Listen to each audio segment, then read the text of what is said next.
take it slow.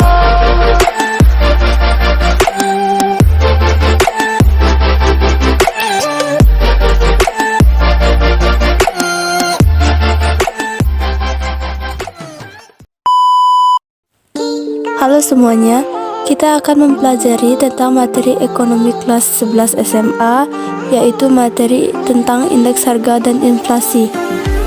Kita mulai dengan indeks harga. Pengertian indeks harga. Indeks harga adalah susunan harga yang berlaku pada tahun tertentu yang sedang dihitung, atau biasanya tahun ini dibandingkan dengan harga rata-rata yang dihitung dari tahun-tahun sebelumnya berdasarkan persentase harga tahun dasar. Tujuan perhitungan indeks harga. Tujuan utama dari perhitungan indeks harga adalah mengetahui fluktuasi atau naik turunnya harga barang dalam jangka waktu tertentu. Tujuan indeks harga biasanya sebagai berikut. 1. Menyajikan indikator pengukuran kegiatan perekonomian secara umum. 2. Menyediakan deskripsi tentang tren perdagangan. 3. Memberi rujukan atau patokan harga kepada para pedagang. 4. Menentukan harga barang dagang dan jumlah barang yang akan dijual. Macam-macam indeks harga.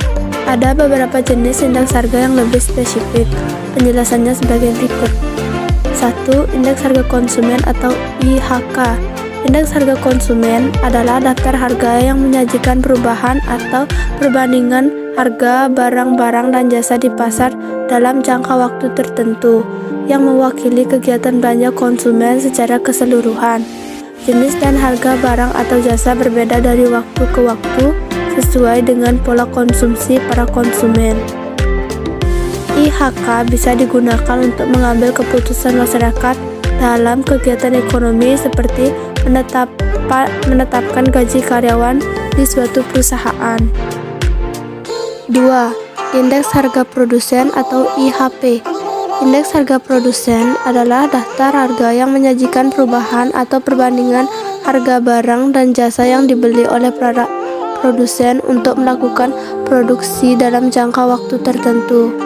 Barang-barang yang biasa dibeli oleh produsen adalah bahan mentah atau bahan setengah jadi. 3. Indeks harga petani. Indeks harga petani adalah daftar harga kebutuhan pertanian yang harus dibayar dan diterima oleh para petani. Kebijakan pemerintah Indonesia terkait sektor pertanian sangat penting karena sektor pertanian adalah sektor utama bagi negara agraris. Indeks harga juga mampu memperkirakan penghasilan petani berupa penjualan hasil produksi pertanian pada masa yang akan datang. Bahkan, indeks harga petani juga menyajikan deskripsi tentang tingkat kemakmuran petani sehingga pemerintah dapat menentukan kebijakan yang tepat untuk sektor pertanian. Metode menghitung indeks harga inflasi. Ada dua metode penghitungan indeks harga. Penjelasannya sebagai berikut. Indeks harga agregatif tidak tertimbang. Untuk mendapatkan indeks harga ini, harga barang atau jasa ini dihitung setiap tahun, lalu hasilnya dibagi dengan harga tahun dasar dan dikalikan 100. Rumusnya sebagai berikut. Indeks agregatif tidak tertimbang sederhana sama dengan sigma jumlah harga pada tahun yang dihitung indeks harganya dibagi jumlah harga pada tahun dasar dikali 100. Indeks harga agregatif tertimbang. Indeks harga agregatif tertimbang terdiri dari dua metode, yaitu 1. Laspeyres. Cara menghitung indeks harga dengan metode ini menggunakan rumus sebagai berikut. Indeks harga Laspeyres atau IL sama dengan produksi waktu 0 dikali harga waktu 0 dibagi produksi waktu 0 dikali harga waktu 0 dikali 100. 2. Pasce. Cara menghitung indeks harga dengan metode ini menggunakan rumus sebagai berikut. Indeks harga pasce sama dengan jumlah harga pada tahun yang dihitung indeks harganya dikali kuantitas pada tahun yang dihitung indeks harganya dibagi jumlah harga pada tahun dasar dikali kuantitas pada tahun yang dihitung, indeks harganya dikali 100. Selanjutnya yaitu inflasi. Pengertian inflasi. Inflasi adalah kenaikan harga-harga sebagian besar barang dan jasa yang terjadi secara terus-menerus dalam perekonomian di suatu negara. Jika hanya harga satu atau dua barang yang naik seperti harga telur, maka kondisi ini bukan inflasi, kecuali kenaikan harga telur memberi dampak besar pada kenaikan harga barang-barang lainnya. Ada kondisi yang berkebalikan dengan inflasi, yaitu deflasi. Deflasi adalah penurunan harga-harga sebagian besar barang dan jasa yang terjadi secara terus-menerus dalam perekonomian di suatu negara, seperti kondisi yang pernah dialami oleh Jepang sejak 2016 hingga sekarang. Jenis inflasi. Secara umum, ada 3 jenis inflasi yang mungkin terjadi dalam suatu perekonomian. Penjelasannya sebagai berikut. Inflasi berdasarkan tingkat keparahannya. Inflasi ini terdiri dari 1. Inflasi rendah, yaitu inflasi dengan persentase kurang dari 10% per tahun. Inflasi menengah, yaitu inflasi dengan persentase antara 10-30% per tahun.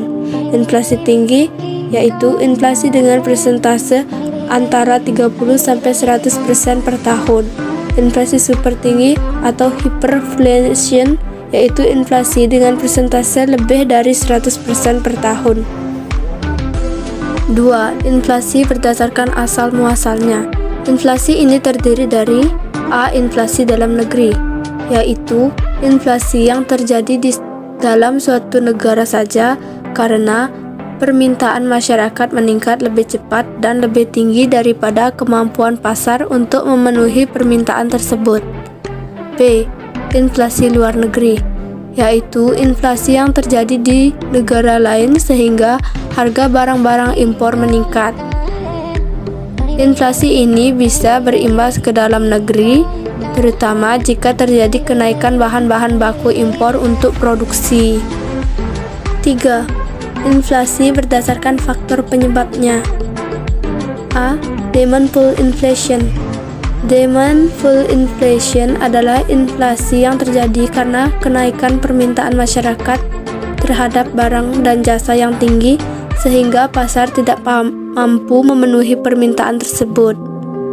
Misalnya, harga barang-barang kebutuhan pokok, makanan ringan, dan pakaian biasanya mengalami peningkatan mendekati hari raya seperti Idul Fitri dan Natal karena masyarakat membeli lebih banyak dari biasanya. B. Cost push inflation. Cost push inflation adalah inflasi yang terjadi akibat kenaikan harga barang-barang mentah yang diperlukan untuk produksi barang dan jasa sehingga harga barang dan jasa juga meningkat. Cost push inflation juga dapat disebabkan oleh depresiasi nilai tukar atau kurs mata uang, inflasi luar negeri, bencana alam, dan terganggunya sistem distribusi. B. Dampak inflasi. Inflasi yang bisa dikendalikan akan menyebabkan kestabilan harga di suatu negara. Harga yang stabil sangat diperlukan supaya perekonomian tumbuh secara berkesinambungan. Inflasi yang tidak dapat dikendalikan oleh pemerintah akan menimbulkan beberapa dampak sebagai berikut. 1. Pendapatan real masyarakat menurun. Salah satu dampak utama dari inflasi yang tinggi dan tidak terkendali adalah pendapatan real masyarakat menurun. Misalnya, Ani menerima uang saku dari orang tuanya sebesar 50.000 per hari. Sebelum inflasi, uang saku tersebut bisa dipakai untuk jajan 5 jenis makanan dengan harga masing-masing 10.000 saja. Namun adanya inflasi membuat uang jajannya hanya cukup membeli 3 jenis makanan. 2. Para pelaku ekonomi merasa tidak puas dalam pengambilan keputusan. Dengan adanya inflasi, para pelaku ekonomi tidak dapat memperkirakan kondisi ekonomi pada masa yang akan datang. Misalnya, Pak Dodi ingin membuka warung mie ayam. Dia yakin bisa menjual 100 porsi mie sehari dalam harga 15.000 per porsi. Keuntungan yang didapatkan sangat cukup untuk menghidupi keluarganya. Namun, inflasi terjadi. Pak Dodi yang sudah siap untuk berjualan tidak menyangka karena harga bahan-bahan makanan mendadak naik. Pak Dodi memutuskan untuk menaikkan harga mie ayam sebesar 20.000 per porsi dengan harga yang mahal. Pak Dodi yakin hanya bisa menjual sebanyak 30 porsi per hari.